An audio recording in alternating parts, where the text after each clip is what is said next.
to my channel. You can see my mic there. I am make a couple recipes that I've been trying to make for the past 2 weeks. The first one is going to be a goat cheese dip. It's just going to be some marinara and pesto and goat cheese that we'll bake in a dish.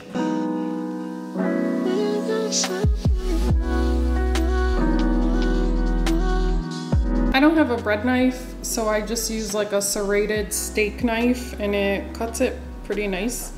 You just kind of do thick slices like this.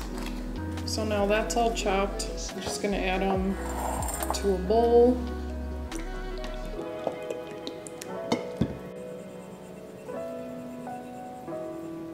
Just going to season them.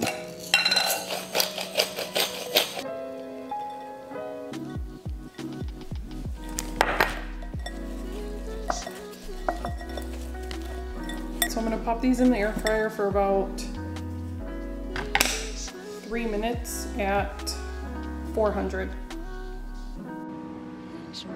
Here's what the gluten-free crostini looks like, and it sounds super crispy.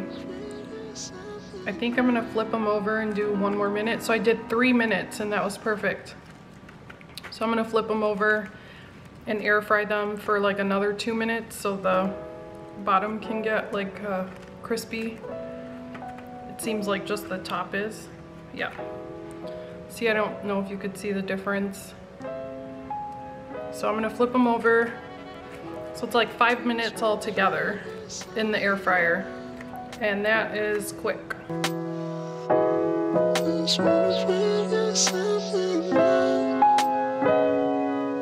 I just have like a 8-ounce log of goat cheese. Oh, there goes the crostini. I'm just gonna slice them in slices like this. Then I'm gonna take about, this is like 2 cups. Just kind of add that on the side.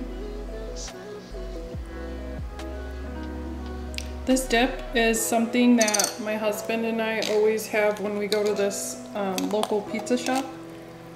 And they do make it gluten-free, which I very much appreciate. My battery died when I was filming that part. I'm gonna put it in the oven at 375 and bake it for about 30 minutes. And this is just a 6-ounce can of pesto. All right, this is going in the oven, and when it comes out, it will be bubbly, hot, and yummy. I'm also gonna make a pasta, and I'll go over all of that next.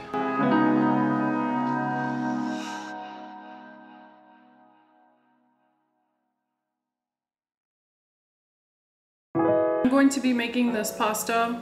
I've watched this movie with my kid like a million times. And it's the Disney movie called Luca, and they eat this like pesto pasta, and I found that the director of the movie released the recipe, so I'm making it. I'm just using gluten-free pasta to make it. I just have gluten-free spaghetti. That's what I'm gonna be using. So it's green beans and a large yellow potato. I did 2. Pesto alla Genovese. I don't know if I'm saying that right, but it's some olive oil, a pinch of salt, lots of basil. I have pine nuts, and then the cheese is a mix of Parmesan and pecorino, and then a couple cloves of garlic. And I'm just gonna put that in my little mini blender and blend it all up. I will find the recipe from the director of this movie and link it below so you can make it yourself. But today was just like a really easy day Italian style feast that I made gluten-free, super easy, really quick, and something new for my kid to try. Loaded with vegetables too. All right, I rearranged my kitchen completely and I can't find my food processor, so I'm just gonna use a little mini blender. You can do this with The way that this type of pesto is made is with like a stone grinder. I don't have that yet, so I'm going to use this. I know you're not supposed to use this because technically you're not supposed to heat the sauce. So I'm just going to grind up the basil and garlic and salt first. And because I'm using a blender, this is not going to work unless I add in the liquids. So I'm just going to add everything in at once. Again, I'm loosely following the recipe.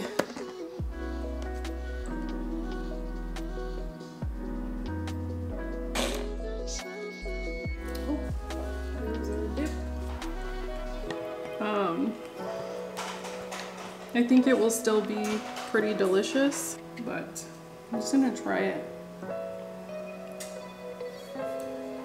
Oh, that's yummy. I don't think I've ever made fresh pesto before, and I think I like it so much better this way. For the dip that I just finished, this was like a canned one, and you can really tell the difference in taste. Alright, my pasta's cooked, my vegetables are cooked, so basically you place your pesto in the bowl, and I am doing about half of the pesto because it's just me and my son having dinner tonight. Then you add a little bit of pasta water. Then I'm going to add my pasta, some of the veggies. I'll just toss that all together.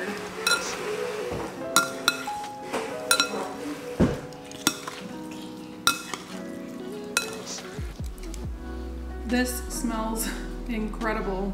I don't think I could ever use jarred pesto again. This was so simple to make. It tastes so much better.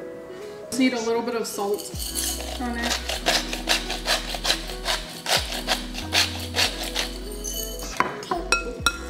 Okay. Mix it. I got it. And that's it. There's that pesto dish. I will put everything together and show you what it looks like. Alright, there is our feast. I made the pesto pasta from my son's favorite Disney movie at the moment. We're gonna watch that and have our dinner. And I've been craving this goat cheese marinara basil pesto. I did put some of the fresh one on top because the color is so beautiful and it tastes amazing anyways. And then these are the gluten-free baguettes that I made, and they're really super crunchy. So we're going to dig into this, and I'm just gonna try this right now because I've been craving this for so long.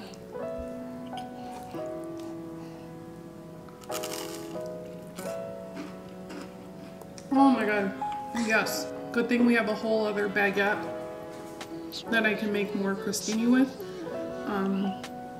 But this is so good. I might mix this with pasta later too and make like a goat cheese marinara basil pasta of some sort. Thank you for watching today and watching the super simple dinner recipe, and I'm gonna go feast on this with my son. Please like, share, subscribe. Thank you for being here and have a great day. Bye. Bye.